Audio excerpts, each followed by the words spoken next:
haddii uu muuse ku riyooday inuu dalkan ku xukumo doorasho la'aan waxaan caddaynayaa in haddii doorasha madaxtooyo jamhuuriyadda somalilan qabsoomi weydo oo 13 Noofembar 2022 uma aqoonsan doono madaxweynaha iyo xukuumaddiisa kuwa sharci ah.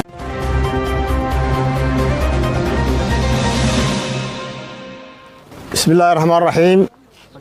وصلى الله على سيدنا محمد وعلى آله وصحبه أجمعين. waxaan salaam ballaaran u dirayaa dhammaan shacbiga Soomaaliland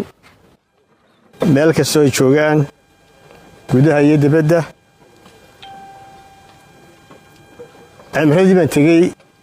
dalka iyo dadkaba waan soo duceeyay. waxaan Ilaahay ka baryayaa inuu naga aqbalo dhammaanteen amaashii wanaagsaneed ee soo bishii Ramadaan iyo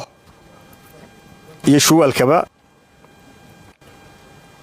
sanadkiisana inuu gaarsiiyo caafimaad qab iyo nabad qab. sidoo kale waxaan mahadnaqayaa Ilaahay inuu naga qaboojiyay abaarihii dhulka intaanu gaarin madarkuna waxaan Ilaahay uga baryayaa inuu deeqdiisa iyagana gaarsiiyo. saamaynta abaarahana uu tawciid khayr leh inaga siiyo nimcana inoogu bedelo. maanta dalkeena waxa ka jira duruufo adag, hadday tahay abaaro, hadday tahay sicir barar, hadday tahay suuqii ugu weynaa oo gubtay, shaqo la'aan baahsan, hadday tahay maamul xumo iyo daahfurnaan la'aan. dimuqraadiyaddii iyo xorriyatul qowlkii aynu korinaynay aynu arkayno in lagu hayo dagaal meesha lagaga saarayo oo lagu curyaaminayo. waxaa nasiib darro ah iyo dhaxal xumo weyn in 30 sano ka bacdi qarankeennu jiray aynu ka warwarayno in dimuqraadiyaddii iyo xorriyatul qowlkii tiirdhexaadka u ahaa dawladnimadeenna casriga ah ee aynu dhisannay, dawladnimana aynu ku doonayno in maanta soo noqoshadeennii kadib aynu ka warwarayno xorriyatul qowlkeennii iyo dimuqraadiyadeennii. shalay waxaa madaxweynuhu ka hor akhriyey baarlamaanka jamhuuriyadda Somaliland khudbad sanadeedkiisii dastuuriga ahaa tii ugu dambaysay muddaxileedkiisa. waxaa shacbiga, axsaabta iyo daneeyaasha Somaliland filayeen inuu si cadoon mugdi ku jirin uga hadlo arrimaha doorashooyinka si shacbigu ugu diyaargaroobo xilliga doorasho kasta qabsoomayso. doorashooyinkana ay ugu mudan tahay uguna soo horrayso doorashada dastuuriga ah ee madaxtooyada oo ku beegan 13 Noofembar 2022. muuse mowqif cadis kama taagin arrimaha doorashooyinka, inkasta oo golayaasha qaranka ka hor sheegay in doorashooyinka xilligooda ku qaban doono. shalay wuxuu malaawaalay waxaan jirin ama aan hadda oolin ama iman doona oo ay suurtagal tahay in doorashooyinku dib ugu dhacaan awgood. arrintii ugu horraysay ee malaawaalkiisa maanta ayuu soo saaray wareegto ah tallaabadii koowaad ee kala dirista guddiga doorashooyinka qaranka ee madaxa bannaan, taasoo macnaheedu yahay 1 dalkan doorasho kama qabsoomi doonto, doorasho madaxtooyo iyo mid kale toona. jadwalkii diiwaangelinta ee ay ku heshiiyeen madaxweynaha, axsaabta qaranka iyo komishanka qaranku waan laalay keligay. diiwaangelinta codbixiyayaashu ma qabsoomi doonto. dhammaan xeerarkii doorashooyinka waa laalay. dalku wuxuu qaaday jidkii digtaatoriyadda iyo sharci darrada taasoo horseedi karta cawaaqib xumo aan Somaliland mahadin doonin mas'uuliyaddeedana waxa qaadi doona Muuse Biixi dhammaan taageerayaasha xisbiga wadani waxaan ugu baaqayaa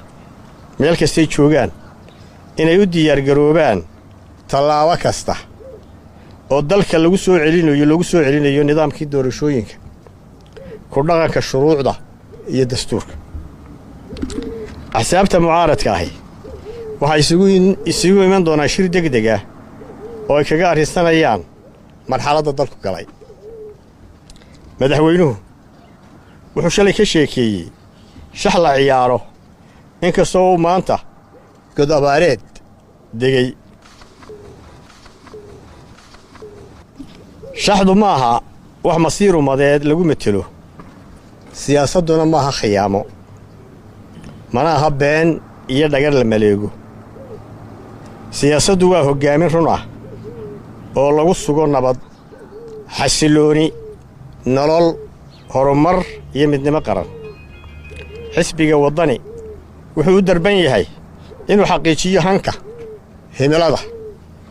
iyo hiigsiga shacbiga jamhuuriyadda Somaliland haddii uu Muuse ku riyooday inuu dalkan ku xukumo doorasho la'aan waxaan caddaynayaa in haddii doorasho madaxtooyo jamhuuriyadda Somaliland qabsoomi weydo xilligeedii dastuuriga ahayd oo 13 November 2022 uma aqoonsan doono madaxweynaha iyo xukuumaddiisa kuwa sharci ah Allah mahad leh wamaadsantii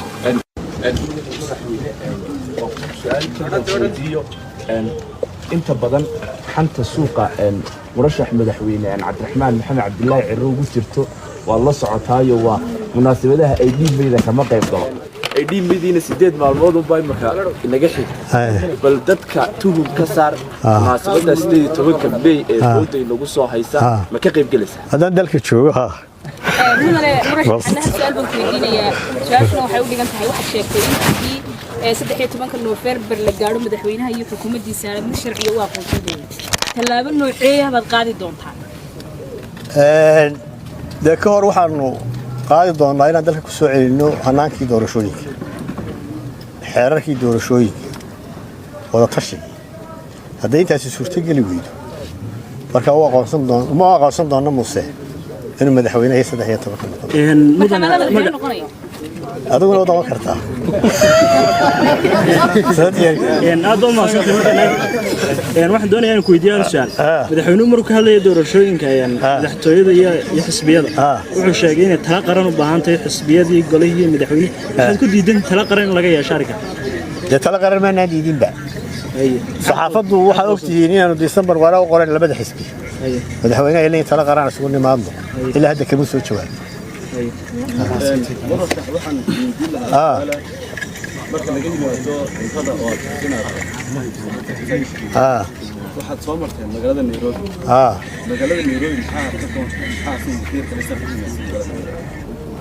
magaalada Nairobi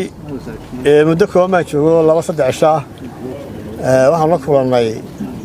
saaxiibada Somaliland ee taageera arrimaha doorashooyinka dimuqraadiyadda halka xaaladdu marayso waanu ka update karaynay waana noo waran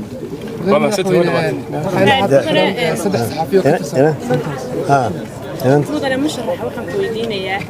su'aasha ahayna ma saxafiina baa xidhan idinka ka wadani ahaan mowqifkiinu muxuu ka yahay mowqifkii hore waan u sheegnay haddana waa ku celinaynaa waa in xorriyaddoodii loo soo celiyo مدن مشرف waxaa la hadda xiran 3 saxafiyo ka tirsan warbaahinta Soomaaliya arinka 3 saxafiyo maxay ka qabsatay magaalada su'aasha waan ka jawaabay Cabdiraxmaan Maxamed Cabdullaahi Cirro ugu jirto waa la socotaayo waa munaasabadaha ay dhiibmayda kama qayb galo